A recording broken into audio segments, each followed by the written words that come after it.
Section 4 जो है इस रीडिंग का वो बात करता है एक स्टूडेंट और टीचर इंटरेक्शन के बारे में। तो अभी तक हमने जो डिस्कस कर लिया था वो नॉलेज और करिकुलम का मुद्दा क्या है, रिप्रेजेंटेशन का और सिलेक्शन का मुद्दा क्या है, रिसर्च में क्या क्या गैप हुए हैं, कैसे एससी और एसटी इस पूरे माइक्रोकॉज्म में एक इनविजिबल लोगों की भूमिका निभा रहे हैं, सक्सेस रेट्स बहुत कम है, that can not justify the curriculum has been defined as the curriculum of aggression, it is favoring dominant groups and making the backward feel more backward and making them follow the norms of the powerful groups and feeling them not being represented in the curriculum at all. इसके बाद आता है fourth, ये तो होगी ideological बात जो school के बाहर से हम देखते हैं। अब स्कूल के अंदर क्या हो रहा है, स्कूल के अंदर को बताने के लिए यहाँ पर एक टीचर स्टूडेंट इंटरेक्शन का एग्जाम्पल लिया गया है। किसी स्टेट के एक स्कूल में हिस्ट्री क्लासरूम टीचिंग चल रही है और हिस्ट्री क्लासरूम टीचिंग में ये एग्जाम्पल दिया गया है। उस क्लासरूम में तांत्रिक गतिविधियाँ जो होती है उसको तांत्रिसिज्म भी कहा जाता है, उस पर बातचीत चल रही है और टीचर बार बार फोर्स करके कह रही है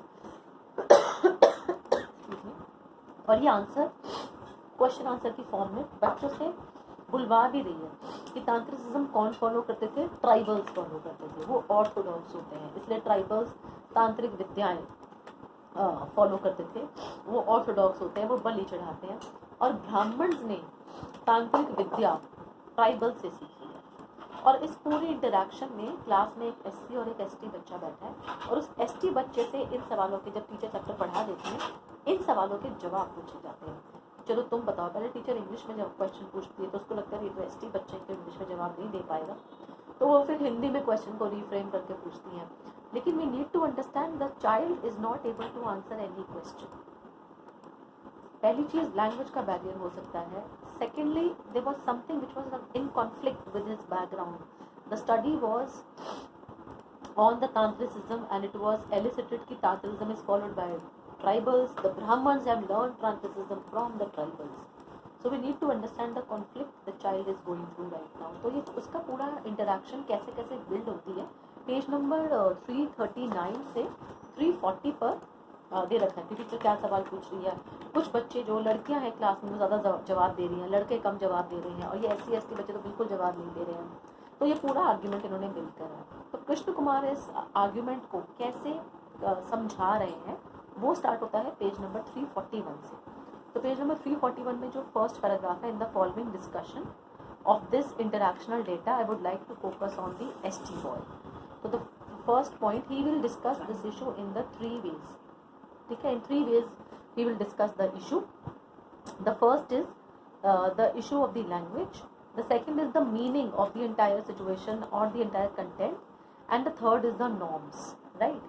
तो अब इसके बाद सबसे पहली बात है, यहाँ पर बताया जा रहा है when you will read it कि कहीं ना कहीं डोमिनेंस जो है वो इंग्लिश लैंग्वेज की रही है और discrimination is there on the basis of knowing English. तो जिसको इंग्लिश आती है वो बेटर स्टूडेंट है और जिसको नहीं आती है वो अच्छा स्टूडेंट नहीं है। उसके लिए सवाल को रिफ्रेम करना पड़ेगा हिंदी में और उससे ज़्यादा अच्छा एक आंसर एक्सपेक्ट भी नहीं किया जा सकता।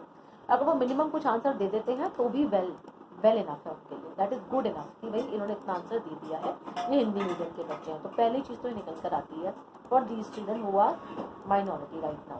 ठीक है, at the level of meaning. अब सेकंड बात उन्होंने करी कि मीनिंग, इसमें वो क्या समझाते हैं, underline this second paragraph, whose meaning and view point are reflected in the curriculum. ये किसका व्यू पॉइंट है कि तांत्रिज्म जो है वो ट्राइबल से आया है और ब्राह्मणों ने ट्राइबल से वो तांत्रिज्म सीखा और इसका क्या मीनिंग है, who is legitimizing this knowledge. The term curriculum of course refers to the amalgam of content of topic, the manner in which the content has been codified in the textbook and the manner in which the teacher's interaction with the students ultimately shapes the transmission of the content.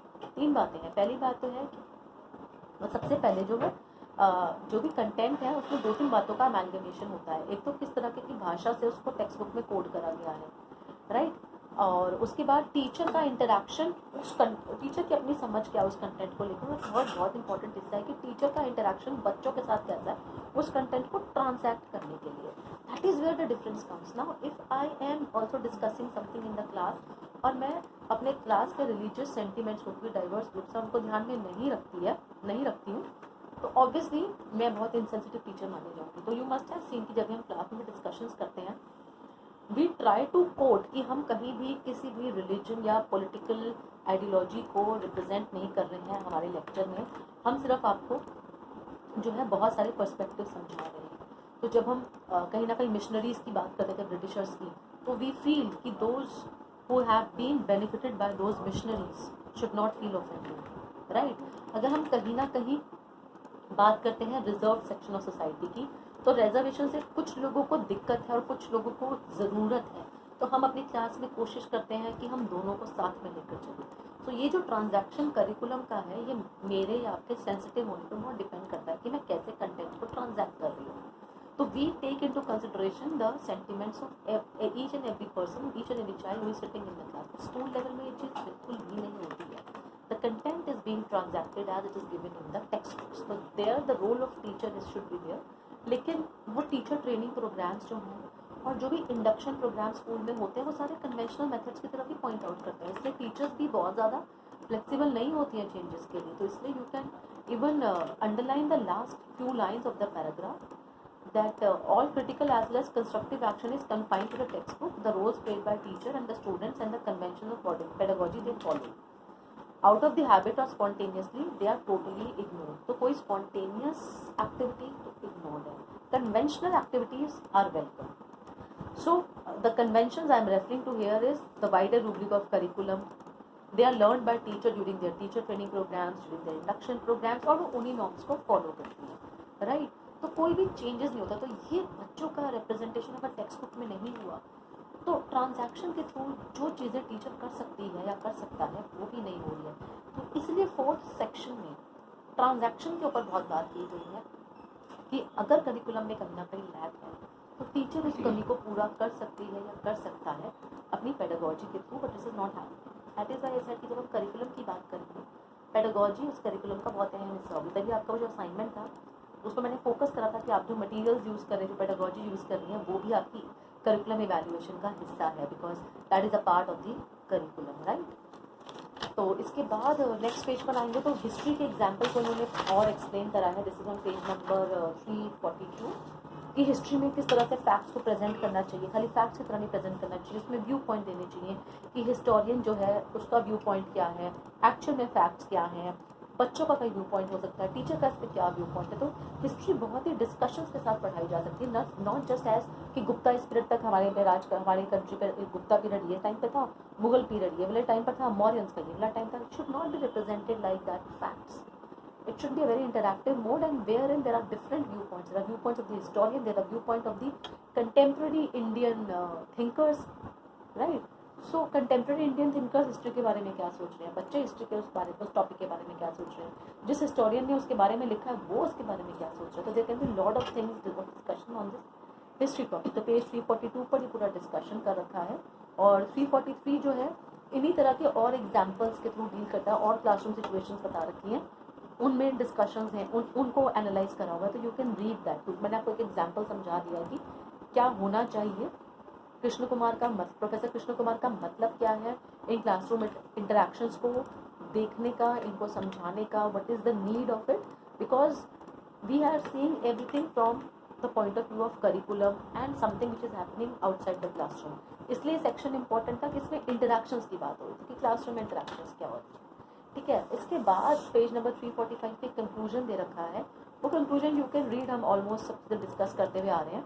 Page number 345 पे जो second paragraph है वो बताता है, first point उस पर मानिए, N analysis can show the state of curricular representation of SC and ST but it will not guide us on how choosing between the option for change. हमने अभी तक डिस्कस करा है कि भाई ये प्रॉब्लम्स हैं, लेकिन what we need to change कैसे आएगा, बदलाव कैसे आएगा। तो पॉइंट नंबर 1 है, only ideological considerations can facilitate this choice. We have to be little ideological.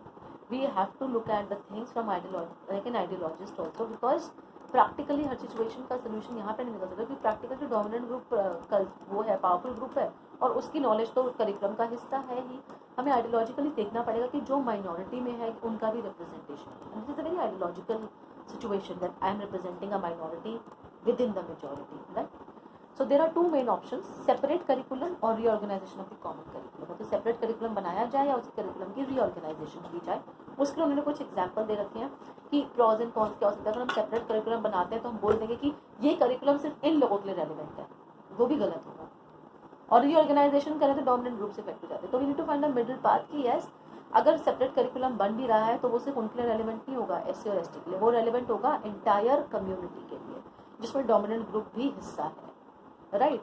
So this suggestion is first suggestion. Page number 346 पर आएंगे तो जो फर्स्ट पैराग्राफ कंटिन्यू हो रहा है, the problems of SC ST children can not be solve by changing their vision, underline करना है सारा, and allowing vision of the rest of the children to remain what it is today. What is needed is a change in the picture of society that education offers to all children. यानी कि यहाँ पर बात की गई है कि सिर्फ उनका विजन चेंज नहीं करना है एससी और एसटी का, कि उनको हैव नॉट से हैव की तरफ नहीं ले जाना है, लेकिन जो डोमिनेंट ग्रुप है उसका पर्सपेक्टिव भी चेंज करना इंपॉर्टेंट है। डोमिनेंट ग्रुप का perspective towards the SC ST और एससी एसटी का perspective towards everything that is happening around them and also towards the dominant group. तो एक दूसरे के प्रति पर्सपेक्टिव को चेंज करना भी बहुत ज़रूरी है। अगर ये पर्सपेक्टिव एक दूसरे के प्रति चेंज नहीं होगा तो curriculum again will not be able to do justice to the diverse group. तो एक सोच में बदलाव आना ज़रूरी है डोमिनेंट ग्रुप का एससी एसटी की तरफ और एससी एसटी ग्रुप का डोमिनेंट ग्रुप की तरफ। The third is change in curriculum would remain incomplete, second paragraph है, unless patterns of teacher student interaction also change. जो हमने बोला कि टीचिंग पैटर्न भी चेंज होना चाहिए, थर्ड पॉइंट। उसके बाद फोर्थ पॉइंट है, finally it is necessary to take a position in this paper against a background of the charge routinely made that education introduce bourgeois values in the SC and ST and thus prevents the upsurge of the radical consciousness of their oppression। यानी कि एक तरह से जो बुर्जुआ values, capitalist values जो powerful group की हैं वो इंट्रोड्यूस की जा रही हैं, कहीं ना कहीं उसको भी रोकना बहुत ज़रूरी है। वी नीड टू सी कि those values are not the values of the minority groups, so we need to look at that thinking level also. Page 347, the last paragraph, my argument in this paper, this is a conclusion, you can read it, and with that we complete today the syllabus, entire syllabus of CS। but yes, कुछ interesting readings हैं मेरे पास जो मुझे लगता है आपको पढ़नी चाहिए। लास्ट ईयर भी कुछ बच्चों ने वो रीडिंग्स यूज़ की थी और वो रीडिंग्स मेरे पास भी मैंने इस साल रखी थी कि लास्ट में आपको दूंगी।